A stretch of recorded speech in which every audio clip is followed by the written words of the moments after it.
Y ya estamos en el Facebook. Los quiere saludar. Nuestra línea telefónica directa es 5211-8710. Estamos esperando tus mensajes y llamadas. Adelante. Nos da mucho gusto que sigan con nosotros. Esto es un espacio para ti, 560, a través de Radio Chapultepec. Y le damos la más cordial bienvenida. Es para nosotros un enorme honor tener en nuestros estudios a Gloria Álvarez Cross. Ella es una escritora, politóloga, locutora, conferencista de nacionalidad guatemalteca, conocida ya por muchos de nosotros aquí en México porque ha tenido mucha presencia y la verdad nos da mucho gusto que ella participe en lo que es, pues, cómo ir desmenuzando el tema del populismo y de los izquierdistas y del neoliberalismo. En fin, bienvenida, Gloria. Gracias, un gusto estar aquí con todos ustedes. Gracias, Gloria, bienvenida. Gracias. Pues fíjate, ¿qué te parece si de entrada, Gloria, hablamos del caso de Bolivia, en donde pues se estaban llevando a cabo elecciones y al parecer pues hay mucha violencia porque se acusa ya que el populista Evo Morales pues está tratando de pues hacer fraude con estas elecciones? Sí, ahorita los izquierdistas que siempre ponen a Bolivia como el ejemplo, ¿verdad? Porque como en Bolivia no ve uno a los bolivianos comiendo basura, como se ve a los venezolanos, y esto pues obviamente por una narcodictadura y la manera en que se ha manejado la economía boliviana, donde no ha habido un disparo inflacionario, pero siempre los izquierdistas te quieren poner a Bolivia como el ejemplo, ¿verdad? Porque además como es una dictadura, ellos son los que manejan las cifras y los datos. Entonces si Evo Morales se levanta una mañana y se le ocurre decir que en su país no hay desnutrición, pues entonces él se inventa que no hay desnutrición. O si él quiere decir que sacar de la pobreza a la gente se refiere a volver más gente parásita de una bolsa de comida, entonces él se inventa que él ha bajado la pobreza en 90%.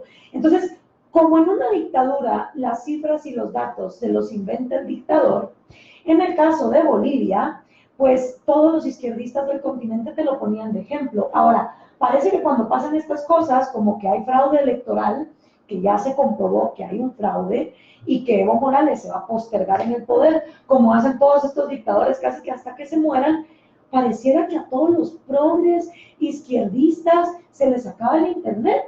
O no sé, o les da una diarrea de aquellas que no salen del baño en 5 días, porque entonces no se les ve hablando de la situación boliviana, ¿verdad? O sea, yo tengo miles de publicaciones de gente que decía, no, Bolivia, el gran ejemplo, pero cada vez que vienen elecciones y Evo Morales se los roba, desaparecen como por arte de magia, ¿verdad? Y digo yo, ¿dónde están los fans de Evo Morales? No los veo. Oye, Gloria, para la gente que todavía no conoce mucho los conceptos que tú manejas muy bien, platícanos, ¿qué es el populismo, Gloria? Es un mecanismo de manipulación psicológica que se basa en cuestiones completamente absurdas, que no obedecen a ninguna lógica histórica ni a ninguna lógica económica, como por ejemplo andar ofreciendo cosas gratis. Gratis no hay nada en la vida.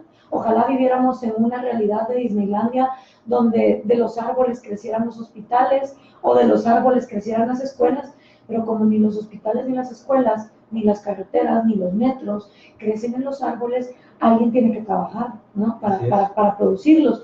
Y como ya no nos gusta tener esclavos, porque menos mal, ¿verdad? Como humanidad llegamos a la conclusión de que eso de tener esclavos era muy feo, pues a la gente hay que pagarle por su trabajo. Y en el momento en que a la gente se le paga por su trabajo, eso de andar ofreciendo cosas gratis, pues ya está completamente distorsionado. Alguien va a tener que pagar la cuenta. Ya sabemos a qué conduce todo eso. Se les acaba el dinero a los populistas y entonces esa gente que estuvo recibiendo dinero sin hacer nada, también pasa del lado del desencanto. Exacto, entonces el populismo no es un sistema político, no es un sistema económico, es un mecanismo de manipulación psicológica que puede ser utilizado por cualquier estatista, porque al fin y al cabo en América Latina tanto la derecha como la izquierda son estatistas, solo que los izquierdistas usan el populismo para regalarle cosas a corto plazo a los pobres, mientras que los de derecha usan el populismo para darle privilegios económicos y proteccionismos a las oligarquías rancias de toda la vida de este continente. Pero al final es populismo. Tú conoces muy bien la historia del populismo en América Latina, lo has estudiado, lo has documentado. ¿Qué países, bajo tu criterio, están teniendo ese populismo del que tú hablas? Desde Argentina todos. Hasta México. Desde Argentina hasta México, todos.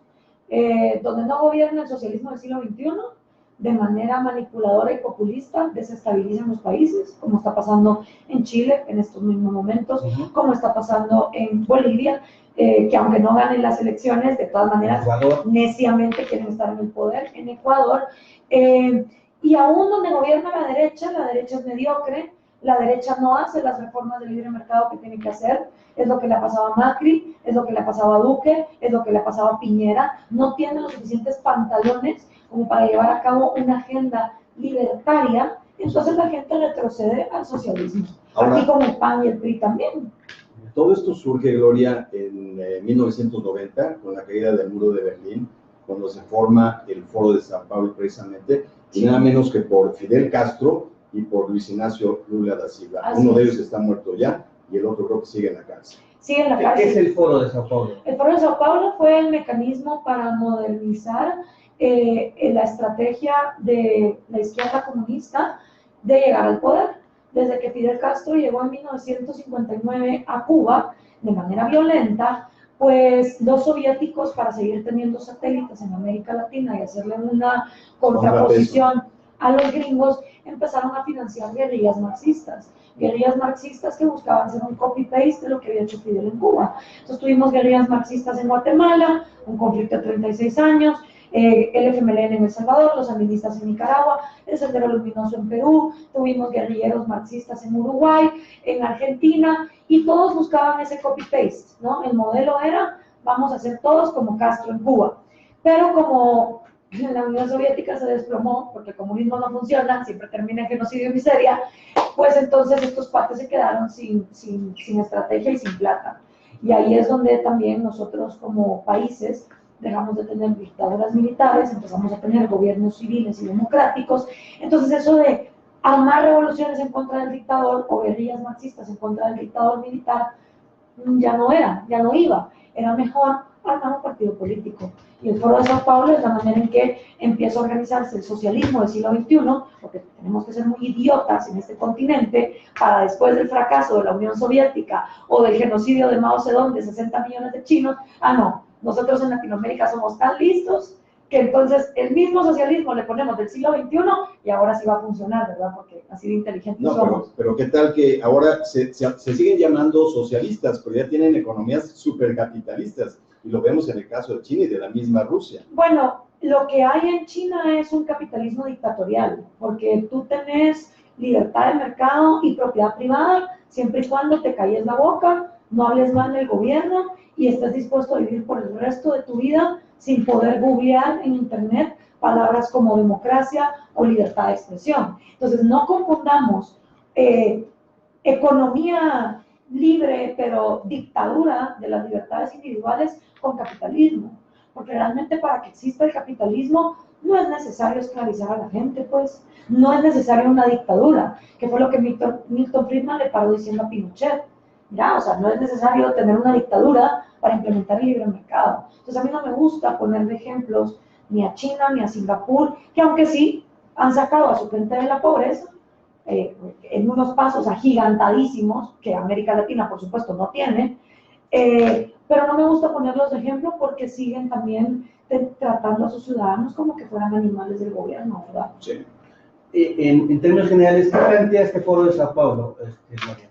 Lo que plantea Como si fuera una receta que nos platicaras. es ganar elecciones democráticas y una vez ganan, una vez de manera democrática, se instalan en el poder como que son bombillos hasta que se mueren, porque reforman la Constitución para que el tipo se pueda reelegir forever, y si no logran eso, entonces manipulan y hacen fraude de las elecciones, como ha pasado con Daniel Ortega en Nicaragua, como pasó repetidas veces con Hugo Chávez o Nicolás Maduro, Evo Morales, y por supuesto los Castro, ¿verdad? Donde, los Kirchner también, donde se alegó fraude, y por supuesto los Castro, que ya de entrada no impiden otro es una partido. dinastía más bien. Fíjate que también estamos viendo que hay una especie como de manual de cómo actuar en un gobierno populista, es decir, vete apoderando de las instituciones, ve debilitando las instituciones, y aquí en México ya lo estamos viendo. El gobierno actual pues ya se apoderó de alguna manera del aparato legislativo, siguió con el aparato judicial, y bueno, pues el ejecutivo ya lo tiene. Entonces, ¿Qué sigue después de eso, Gloria? Porque además nuestro presidente está hablando también ya de una posible reelección. Sí, nosotros en América Latina tenemos complejo de Game of Thrones o de Juego de Tronos, entonces creemos que el Ejecutivo es el poder más importante y andamos siempre como gallinas sin cabeza quién será el próximo presidente. Realmente el Ejecutivo es irrelevante, porque el Ejecutivo está para ejecutar lo que primero constitucionalmente se pacta en un país. Y ese es nuestro problema. Tenemos constituciones incongruentes. Es como leer la Biblia, ¿verdad? Que en un lugar te dice ojo por ojo, pero en el otro te dice pon la mejilla. Así son nuestras constituciones. Cuando nos conviene, usamos los artículos para defender la propiedad privada de los amigos del dictador. Pero cuando nos conviene, agarramos el artículo que dice que se vale expropiar. Entonces, nuestro problema es que tenemos constituciones incongruentes, lo cual da discrecionalidad en organismos judiciales débiles, corruptos y sometidos al dictador de turno. Entonces, una vez desbaratas el organismo judicial, desbaratas el organismo legislativo, lo que te queda es un dictador. Así Un es. dictador desde el Ejecutivo que hace lo que le da la gana. Omnipotente. Ajá. Pues estamos platicando con Gloria Álvarez, ella es politóloga, conocedora muy bien del tema del populismo. Vamos a hacer una pequeña pausa y vamos a regresar con ella, porque tenemos muchas cosas que platicar todavía. Este es un espacio para ti, por Radio Chapultepec. Vamos y regresamos. ¿Tu agua, Gloria, cuál es? Es que Es que se quedó me ya. la cadena.